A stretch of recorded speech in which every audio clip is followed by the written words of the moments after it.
चीनी communist party ने Taiwan के लिए अपनी योजनाओं का खुलासा किया शी जिनपिंग के नेतृत्व में, पर इसमें काफी प्रॉब्लम्स हैं।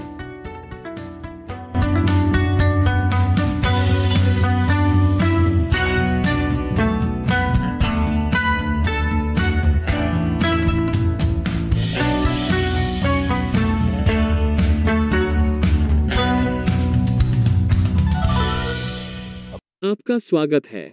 मैं क्रिस चैपल हूं। दशकों से चीनी कम्युनिस्ट पार्टी ताइवान को शांति से आदर्श रूप से जीतना चाहती है, क्योंकि सीसीपी ने कब कभी हिंसा का सहारा लिया है? उन सभी समय के अलावा। लेकिन हिंसा प्रयास करती है और किसी कारण से अन्य देश इसे अस्वीकार करते हैं। इसलिए चीनी शासन चाहेगा कि ताइवान चुपचाप आत्मसमर्पण कर दे। यही कारण है कि यह एक चीन सिद्धांत और इसके एक देश दो प्रणाली ढांचे पर जोर दे रहा है। वन चाइना सिद्धांत कहता है कि केवल एक चीन है जो सीसीपी शासित पीपुल्स रिपब्लिक ऑफ चाइना है और वह ताइवान उस चीन का हिस्सा है। तो मूल रूप से यह एक पूर्ण झूठ है। इस बीच वन चाइना टू सिस्टम्स वह ढांचा है जिसे पार्टी ने हांगकांग और मकाओ पर शासन करने के लिए उपयोग करने का वादा किया था। उन्हें स्वतंत्र कानूनी प्रणालियों सहित अपनी स्वयं की सरकारी प्रणालियां रखने देना। तो मूल रूप से एक बड़ा मोटा पूरा झूठ। लेकिन वन चाइना टू सिस्टम्स चीनी कम्युनिस्ट पार्टी के अपने शासन के तहत ताइवान के साथ पुनरेकीकरण की कल्पना करने का तरीका है। यह ब्रैड पिट और जेनिफर एनिस्टन की तरह एक साथ वापस आ रहा है। अगर जेनिफर एनिस्टन को इसमें मजबूर किया गया और सभी स्वायत्तता को आत्मसमर्पण करना पड़ा। ठीक है, भले ही जेनिफर एनिस्टन ने वास्तव में ब्रैड पिट को कभी डेट नहीं किया होता, क्योंकि जब चीनी शासन पुनर्मिलन शब्द का उपयोग करता है तो वह प्रचार है। पीपुल्स रिपब्लिक ऑफ चाइना में पहले स्थान पर ताइवान कभी नहीं था।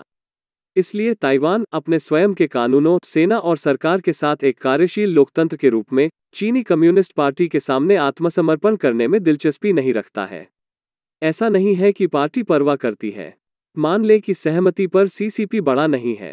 पिछले हफ्ते चीनी शासन ने ताइवान के लिए अपनी योजनाओं और वादों को रेखांकित करते हुए अपना ताइवान श्वेत पत्र जारी किया।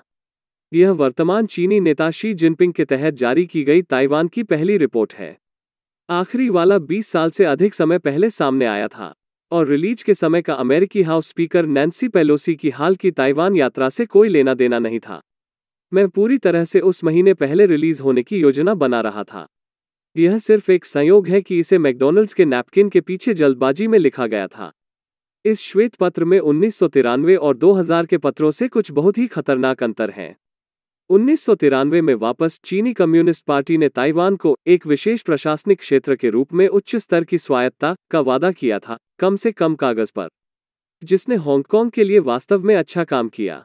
इसमें ताइवान को अपनी प्रशासनिक और विधायी शक्तियां, एक स्वतंत्र न्यायपालिका और अपने राजनीतिक, सैन्य, आर्थिक और वित्तीय मामलों को चलाने की शक्ति की अनुमति देना शामिल है, जिसने हांगकांग के लिए वास्तव में अच्छा काम किया।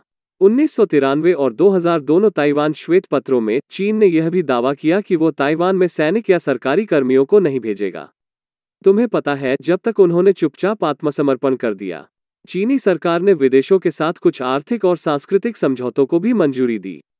और चीनी कम्युनिस्ट पार्टी ने कब खुद को अविश्वसनीय साबित किया है?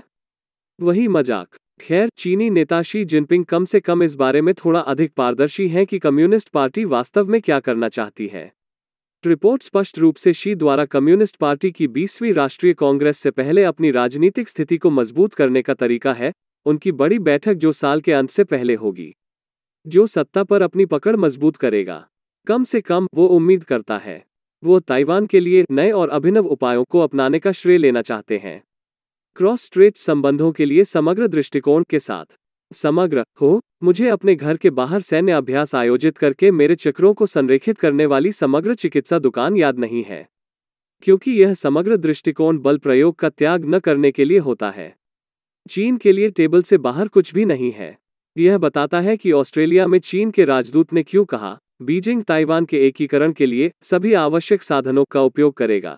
इसका क्या अर्थ है? उन्होंने कहा, आप अपनी कल्पना का उपयोग कर सकते हैं। वाह, यह आदमी कोई महान राजनयिक नहीं है।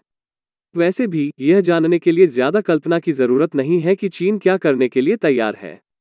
मैंने पहले ही उस लंबी सूची को 2 बार पहले ही फ्लैश कर दिया है। यह दस्तावेज ताइवान और पूरे अंतर्राष्ट्रीय समुदाय दोनों के लिए एक चेतावनी होनी चाहिए कि शी की योजनाएं केवल ताइवान से आगे तक जाती हैं। मैं ब्रेक के बाद समझाऊंगा। वापसी पर स्वागत है। चीन ने शी जिनपिंग के तहत ताइवान से निपटने के बारे में अपना पहला श्वेत पत्र प्रकाशित किया। इससे यह भी पता चलता है कि शी की वैश्विक महत्वाकांक्षाओं के लिए ताइवान कितना महत्वपूर्ण है। आइए पहले देखें कि शी वास्तव में ताइवान के लिए क्या करने की योजना बना रहे हैं। ताइवान का नवीनतम श्वेत पत्र अभी भी यह कहता है कि एकीकरण के बाद ताइवान में लोगों के अधिकार और हित पूरी तरह से सुरक्षित रहेंगे।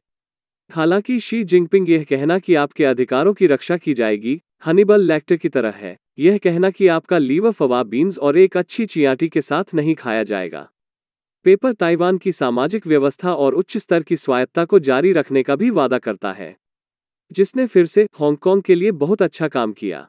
और क्या आप यह नहीं जानते होंगे, ताइवान के इस नए श्वेत पत्र में सैनिकों और सरकारी कर्मियों को ताइवान नहीं भेजने के बारे में कोई वादा नहीं किया गया था।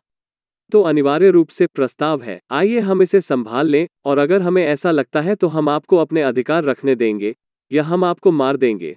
मैंने कभी नहीं सोचा था कि मैं यह कहूंगा, लेकिन इस तरह के बातचीत कौशल के साथ उन्हें वास्तव में पढ़ने पर विचार करना चाहिए। सौदे की कला।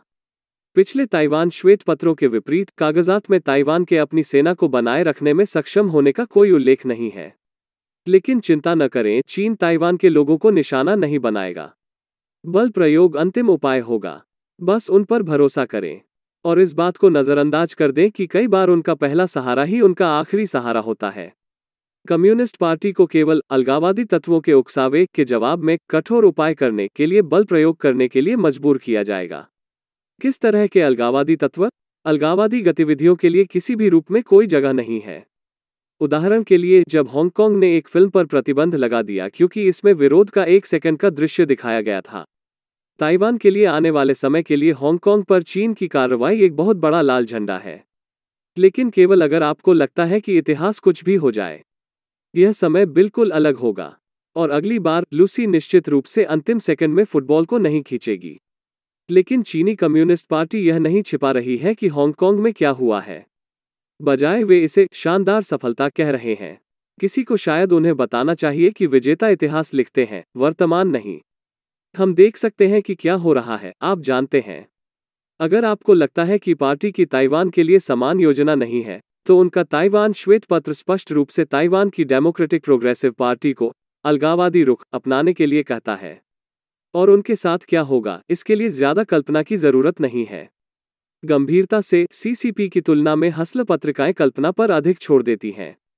जहां तक किसी की बात है, चीनी शासन यह सुनिश्चित करेगा कि वे अपने दिमाग को मुक्त करें और तथ्यों से सच्चाई और सही राजनीतिक अभिविन्यास सिखाएं, जो पूरी तरह से बताता है कि फ्रांस में चीन के राजदूत का क्या मतलब था जब उन्होंने कहा कि चीन एकीकरण के बाद ताइवान को फिर से शिक्षित करेगा। क्या वे जानते हैं कि 1984 एक उपन्यास है, नाटक की किताब नहीं? ताइवान का श्वेत पत्र स्पष्ट रूप से दिखाता है कि ताइवान के लिए चीन की योजनाएं केवल राष्ट्रवाद और एकता के बारे में नहीं हैं।